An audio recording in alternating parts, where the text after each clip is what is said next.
I am going to try to do a deck walkthrough slash review. I haven't done these in a while, and I actually feel like it's time to start whipping out the decks again and start doing some pre-recorded videos for you all to sink your teeth into.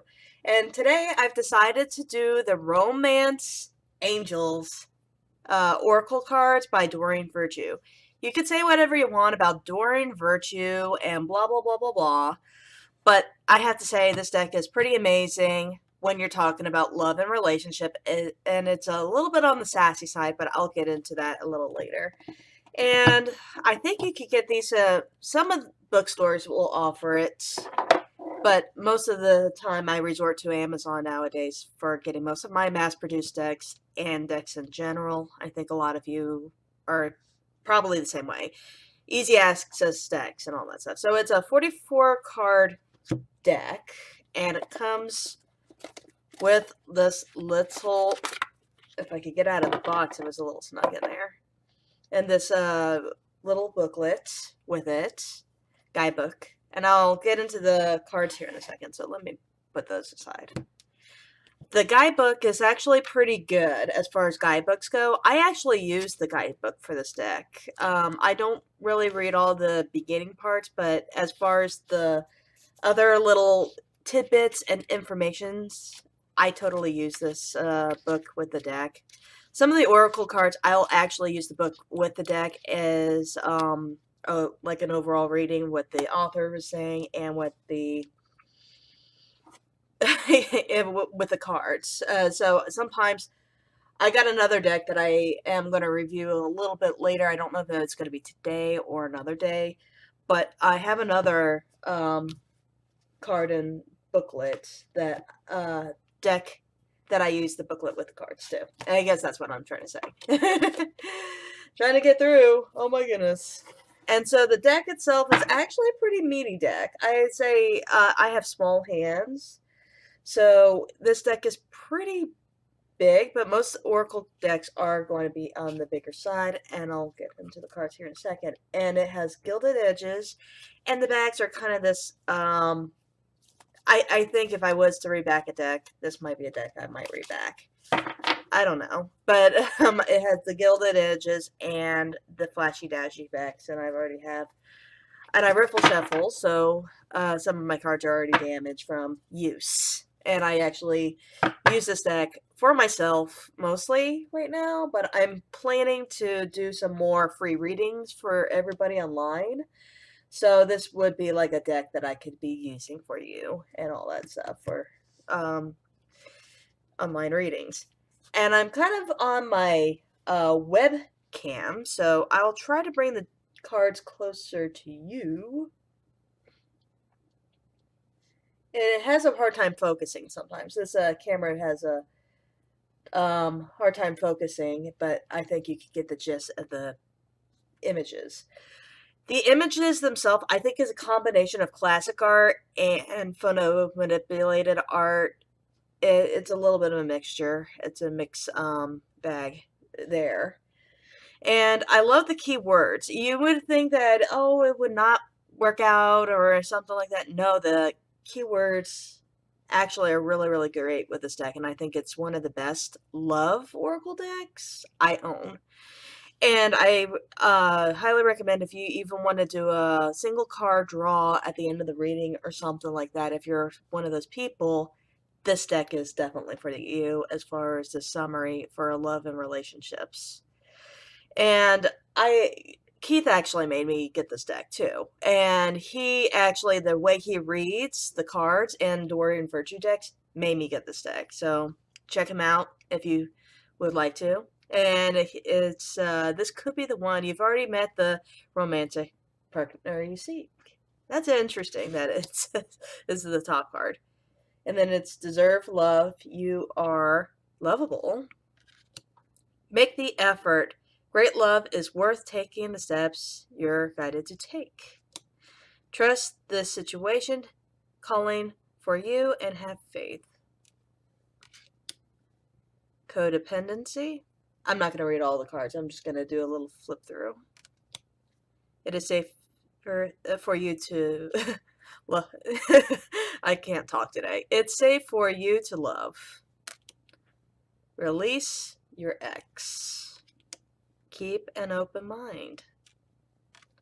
Playfulness. New love. And also, I think this deck is a really good deck for also if you're in a relationship, even though it doesn't seem like it, just flipping through the cards. It actually, I think, is a pretty good deck for when you're in relationships. Deception, separation, getting to know each other, unacquitted love, wedding, finance and career, pay attention to the red flags, healing family issues, attraction, passion, religious factors, children, give your relationship a chance, true love, worth waiting for, engagement, soulmate, let your friends help you, call your soulmate, free yourself, love yourself first, heart-to-heart conversations, express your love, past life relationships, honeymoon, chemistry, forgiving and learning, flirt, very soon, retreat,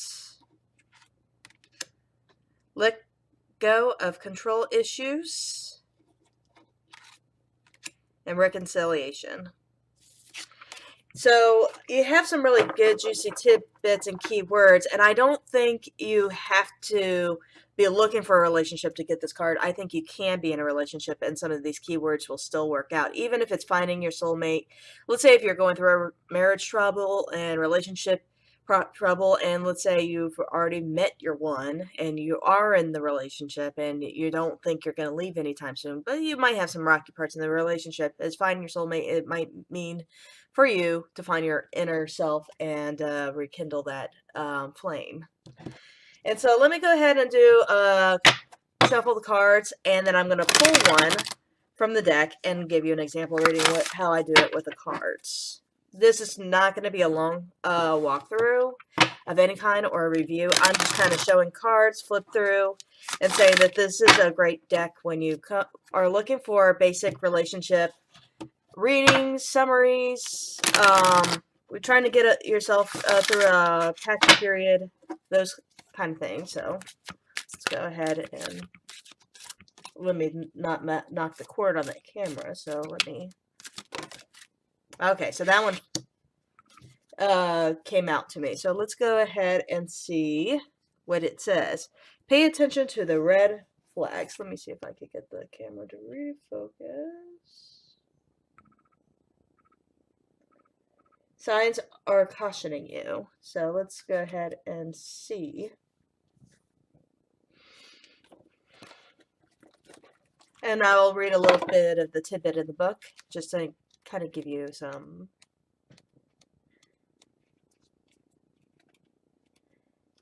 context of reading with the book. Okay, so pay attention to the red flags. It says, the romance angel sends you this card to help you notice the unhealthy or disconcerting parts of your relationship. If you are swept up in a new romance, this card serves as a cautionary warning. Pay attention to your feelings and impressions with regarding to your new suitor. Do not allow emotion to blind you to characterize or habit that wouldn't work for you in a relationship. A red flag is a sign that someone is off. It can indicate an indication of dishonesty, disrespect, flirtations with others, substance abuse, or lack of integrity. While your new love interest may treat you wonderfully well in the beginning of your relationship, it is vital that you watch how he or she treats others. Someone's basic character is revealed by the way in which he or she talks and acts with restraint staff, valet parking attendants, and other miscellaneous individuals.